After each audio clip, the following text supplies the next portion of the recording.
Welcome to gems cooking channel. இன்றைக்கி காளான் gravy எப்படி பண்ணுறதுன்னு பார்க்க போகிறோம். அதுக்கு ஒரு பேக்கெட் காளான் எடுத்துக்கலாம். காளானை நல்லா 3 டைம் வாஷ் பண்ணிவிட்டு எல்லாத்தையும் நீல வாக்கில் கட் பண்ணி தனியாக எடுத்து வச்சுக்கலாம். நம்ம ஃப்ரெஷ்ஷாக மசாலா அரைக்க போகிறோம். அதுக்கு எல்லாத்தையும் தனித்தனியாக வறுத்து எடுத்துக்கலாம். ஒரு வாணலில் 1 டேபிள் ஸ்பூன் மிளகு, 1 டீஸ்பூன் சீரகம், 1 டேபிள் ஸ்பூன் மல்லி,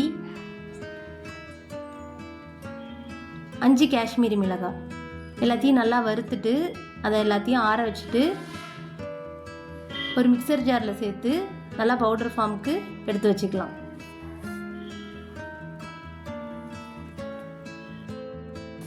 அடுப்பை ஆன் பண்ணிவிட்டு ஒரு வாணலில் 5 டேபிள் ஸ்பூன் கடலெண்ணெய் சேர்த்துக்கலாம். எண்ணெய் நல்லா சூடேறினதுக்கப்புறம் 1/4 டீஸ்பூன் சோம்பு, 1 இலை, 1 இன்ச் பட்டை, 1 நட்சத்திர சோம்பு, 2 பெரிய வெங்காயத்தை நல்லா மெல்லிசாக நறுக்கி சேர்த்து நல்லா வதக்கிக்கலாம். 1 பச்சை மிளகாய், 1 கொத்து கருவேப்பிலை எல்லாத்தையும் நல்லா வதக்கிட்டு வெங்காயம் பொன்னிறமான அப்புறம் 1 டேபிள் ஸ்பூன் இஞ்சி பூண்டு விழுது போட்டு நல்லா பச்சை வாசம் போகிற அளவுக்கு வதக்கிக்கலாம்.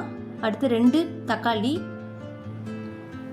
1/4 டீஸ்பூன் மஞ்சள் தூள், 1 டேபிள் ஸ்பூன் தனி மிளகாய் தூள், 1 டேபிள் ஸ்பூன் குழம்பு மிளகாய் தூள், நம்ம ஃப்ரெஷ்ஷாக அரைச்ச மசாலா 1 டேபிள் ஸ்பூன் எல்லாத்தையும் நல்லா போட்டு வதக்கிட்டு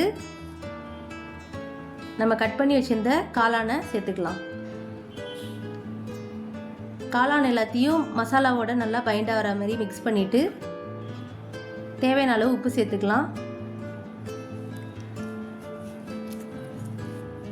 இந்த காளான்லேருந்தே தண்ணி விடும். இது இல்லாமல் நமக்கு தேவையான அளவு தண்ணி சேர்த்துட்டு கிளறி விட்டுடலாம். எண்ணெய் நல்லா பிரிஞ்சு வந்ததுக்கப்புறம் கட் பண்ணி வச்சுருந்த கொத்தமல்லி இலையை தூவிக்கலாம். காளான் கிரேவியை சப்பாத்தி கூட சைடிஷ்ஷாக வச்சு சாப்பிட்டா நல்லா டேஸ்ட்டாக இருக்கும். சுவையான காளான் கிரேவி ரெடி.